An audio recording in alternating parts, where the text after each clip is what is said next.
100% job గ్యారంటీతో ISTTM business school admissions open. ఉండే వ్యక్తి ఎవరైతే ఉన్నాడో అతను తగలబెట్టారని చెప్పేసి ఇందాకడ ప్రెస్ మీట్ లో ఆ నోట్ చూడడం జరిగింది. ఒకటి చాలా ఆశ్చర్యం కలిగించే అంశం ఏంటంటే, ప్రధానంగా అసలు వెహికల్ తగలబెట్టుకోవాల్సిన దుర్మార్గపు ఆలోచన నాకు ఎందుకు వస్తుంది?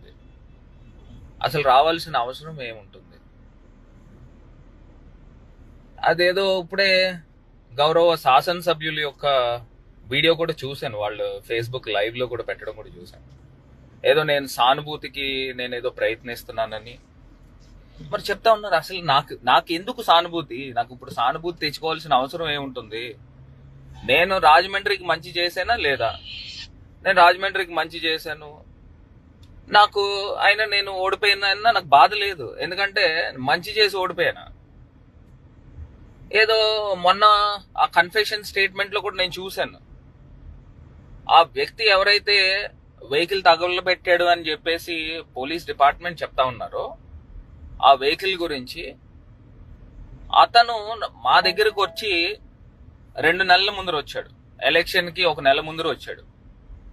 మరి 15 సంవత్సరాల నుంచి కార్యకర్తలు వైఎస్ఆర్ కాంగ్రెస్ పార్టీ గురించి పనిచేసిన వాళ్ళు, జగనన్న గురించి పనిచేసిన వాళ్ళు, వాళ్ళెవరికి కూడా అంత బాధ రాలేదంట. వాళ్ళు తగలబెట్టలా. నెల ముందరు ఎలక్షన్ ముందర వచ్చిన వాడు ఎందుకు తగలబెడతాడు? అసలు తగలబెట్టాల్సిన అవసరం అతనికి ఏముంటుంది? అంటే దీంట్లో కూడా పూర్తి స్థాయిగా ఆలోచన చేయాల్సిన అవసరం ఉంది. ఒక నెల ముందర వచ్చిన వ్యక్తి అసలు ఎందుకు వెహికల్ తగలబెడతాడు? అదే నా క్వశ్చన్. 15 సంవత్సరాల నుంచి పనిచేసిన కార్యకర్తలు, వైఎస్ఆర్సీపీ అభిమానులు, వాళ్ళు చేయలేని వీళ్ళు ఎందుకు చేశారు? గతంలో ఈ వ్యక్తి ఎవరితో తిరిగేవాడు, ఎవరితో ఉండేవాడు, ఇది కూడా తెలుసుకోవాల్సిన అవసరం ఉంది. నేను చెప్తా ఉన్నా, ఏదైతే నా ప్రమేయం ఉండి సింపతి గురించి నేను ప్రాకులాడుతున్నాను అనే పదాలు చెప్పారు కదా, దాని గురించి నేను మాట్లాడుతా ఉన్నా. ఒకటే మాట మాట్లాడుతా ఉన్నా. నేను ఇవాళ రేపు ఉదయం ఒకవేళ నేను గాని నా కుటుంబ సభ్యులు ప్రమేయంతో గాని ఏదైతే ఈ వెహికల్ తగలబెట్టిన కార్యక్రమం జరిగితే నేను ప్రమాణం చేయడానికి నేను సిద్ధంగా ఉన్నాను. డైరెక్ట్ గా నేరుగా నేను వచ్చి మార్కండేయ స్వామి టెంపుల్ దగ్గరకు వచ్చి మార్కండేయ స్వామి మీద నేను ప్రమాణం చేయడానికి సిద్ధంగా ఉన్నాను. ఇది నా నిజాయితీని నేను ప్రూవ్ చేసుకుంటాను. అదే రకంగా ఎమ్మెల్యే గారు, మీరు మీ కుటుంబ సభ్యులు ఒకవేళ మీ ప్రమేయం లేకపోతే మీరు ప్రమాణం చేయడానికి సిద్ధంగా ఉన్నారా మార్కండేశ్వర స్వామి మీద అని నేను సూటిగా ప్రశ్నిస్తా ఉన్నా. నేను సచ్చీలుణ్ణి, నిజంగా నాకు ఈ దౌర్భాగ్యమైన పరిస్థితి నాకు ఎందుకు ఉంటుంది? నాకేం అవసరము? నేను చేయాల్సిన కర్మ నాకేంటి? ఏదో నాకు సింపతి నాకెందుకు?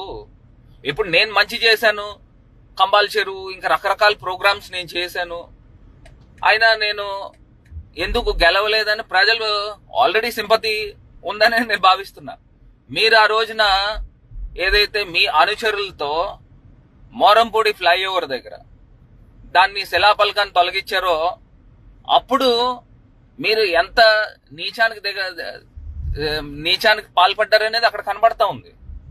మళ్ళీ ఇవాళ అక్కడ ఎక్కడైతే బ్యాడ్ అయిపోయారో మళ్ళీ దాన్ని తీసుకొచ్చి నా పైన రుద్దాలి అనే కార్యక్రమం చేస్తూ నన్ను బ్యాట్ చేసే కార్యక్రమం చేస్తా ఉన్నారు.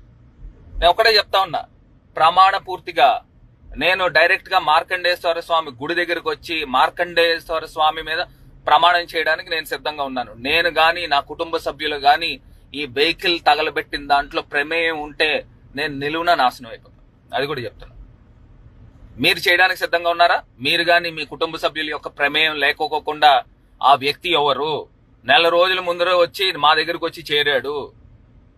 నెల రోజుల క్రితం ఎలక్షన్ ముందర వచ్చి మా దగ్గర చేరి ఇవాళ వచ్చి వెహికల్ తగలబెట్టాడని చెప్తా ఉన్నారు పోలీస్ డిపార్ట్మెంట్. 15 సంవత్సరాల నుంచి కార్యకర్తలకు లేని బాధ ఈ నెల రోజుల ముందర వచ్చిన వ్యక్తికి ఎక్కడి నుంచి వచ్చిందని అడుగుతున్నా. దీంట్లో కూడా ఒక కాన్స్పిరసీ ఉంది. సో ఖచ్చితంగా పోలీస్ డిపార్ట్మెంట్ వారు దీనిపైన పూర్తిగా సమగ్రమైన ఎంక్వైరీ చేయాలి. దీంట్లో దోషులు ఎవరు ఉన్నారు, బాధ్యులు ఎవరు ఉన్నారు, దీన్ని పూర్తి స్థాయిగా బయటికి తీసుకురావాల్సిన అవసరం పోలీస్ డిపార్ట్మెంట్ పైన ఉంది అని కూడా ఈ సందర్భంగా తెలియపరుస్తున్నా. అతను ఆ కన్ఫెషన్ స్టేట్మెంట్ లో కూడా ఇచ్చాడు. ఏమని ఇచ్చాడనంటే పోలీస్ డిపార్ట్మెంట్ దగ్గర ఏమని చెప్తున్నాడు, ఆ వ్యక్తి ఏదైతే మోరంపూడి ఫ్లైఓవర్ దగ్గర తెలుగుదేశం పార్టీకి మైలేజ్ వచ్చిందని చెప్తా ఉన్నాడు. ఆ మోరంపూడి ఫ్లైఓవర్ దగ్గర ఏదైతే శిలాపలకాన్ని కోలగొట్టిన వాళ్ళు దానికి మైలేజ్ వచ్చింది, ఎవరికి వస్తుంది? ఆ సింపతి నాకు వస్తుంది. అతను ఏమని చెప్తున్నాడు, తెలుగుదేశం పార్టీ వాళ్ళకి వచ్చిందని చెప్తా ఉన్నాడు. ఇక్కడే అర్థమైపోతా ఉంది.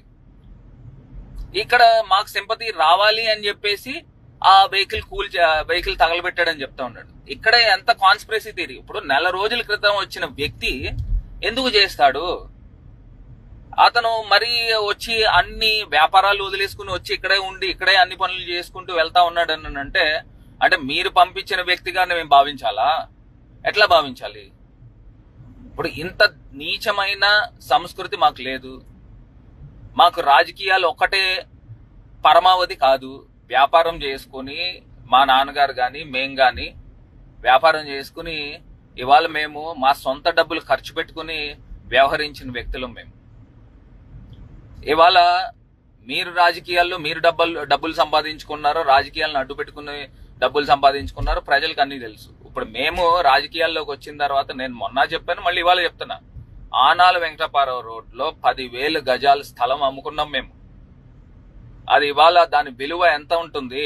కనీస పక్షాన 100 కోట్ల రూపాయల ఆస్తి ఉంటుంది. ఇవాళ మేమేమన్నా ఈ 5 సంవత్సరాల్లో నా పైన ఏమన్నా మరక ఉందా? మేము ఏ రకంగా వ్యవహరించాం అది ఇవాళ ప్రజలకు అందరికీ కూడా తెలుసు. దయచేసి ఈ నీచ రాజకీయాలు మానుకోండి. మాకు చేయాల్సిన అవసరం మాకేంటి?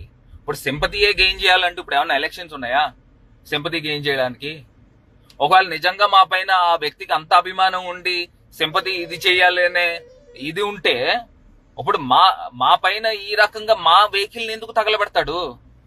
మాకెందుకు ఆస్తి నష్టం చేస్తాడు? ఇప్పుడు మా సొంత వెహికల్ ఎందుకు చేస్తాడు? అవతలోడు మీ ఆపోజిషన్ పార్టీలది చేయాలి కదా, మాది ఎందుకు చేస్తాడు? ఇవన్నీ కూడా ప్రజలు ఆలోచన చేయాలి, గమనిస్తా ఉన్నారు. ఖచ్చితంగా దీంట్లో ఎవరు దుర్మార్గం ఉందనేది ప్రజలకి అర్థమవుతుంది.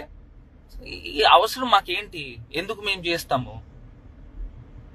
ఇవాళ నేను ఇందాక చెప్పినట్టు ఖచ్చితంగా నేను దేవుడి మీద ప్రమాణం చేయడానికి సిద్ధంగా ఉన్నా. నాది గాని నా కుటుంబ సభ్యులు గాని ప్రమేయం ఉంటే నేను నిలువున నాశనం అయిపోతాను. నేను డైరెక్ట్ గా వచ్చి మార్కండేశ్వర స్వామి గుడి దగ్గరకు గానీ లేకపోతే మీరు ఏం చెప్తారో ఆ గుడి దగ్గరకు వచ్చి నేను ప్రమాణం చేయడానికి సిద్ధంగా ఉన్నా. మీరు గాని మీ కుటుంబ సభ్యులు మీరు సిద్ధంగా ఉన్నారా? వెనకాతల బ్యాక్గ్రౌండ్ మీది లేకపోయి ఉంటే మీరు కూడా వచ్చి ప్రమాణం చేయొచ్చు కదా. దీనిది ఖచ్చితంగా ఒక వ్యక్తి వచ్చి అతను వచ్చి పెట్రోల్ పోసి తగలపెట్టే అంత ధైర్యం ఒక వ్యక్తికి ఉండదు, ఒక సామాన్యమైన వ్యక్తికి. దీని వెనకాతలు ఎవరో ఒకళ్ళు ప్రమేయం ఉంటే గాని ఈ విషయము ఈ కార్యక్రమం చెయ్యరు. సో ఖచ్చితంగా దీని వెనకాతలు ఎవరైతే ఉన్నారో మాకు పోలీస్ శాఖ పైన పూర్తి నమ్మకం ఉంది, విశ్వాసం ఉంది. దీన్ని బయటికి తీసుకురావాల్సిన అవసరం కూడా పోలీస్ డిపార్ట్మెంట్ పైన ఉంది అని కూడా ఈ సందర్భంగా తెలియపరుస్తూ, మరి ఇవాళ ఈ రకమైన దుష్ప్రచారం చేయడం కూడా నిజంగా చాలా బాధాకరం, శోచనీయం. ప్రజలన్నీ కూడా గమనించాలి, తెలుసుకోవాలని ఈ సందర్భంగా తెలియపరుస్తూ మరి థ్యాంక్ యూ. రేపు కూడా ఖచ్చితంగా ప్రెస్ మీట్ పెట్టి దీని యొక్క పూర్వాపరాలు పూర్తిగా లోతుగా వెళ్లి దీని వెనకాతలు ఎవరున్నారు, ఎవరు చేయించారనే అంశాలను కూడా బయటికి తీసే కార్యక్రమం చేపడతానని ఈ సందర్భంగా తెలియపరుస్తూ thank you so much. Suman టీవీలో మీ పర్సనల్ అండ్ బిజినెస్ ప్రమోషన్స్ కోసం కింది నెంబర్కి కాంటాక్ట్ చేయండి.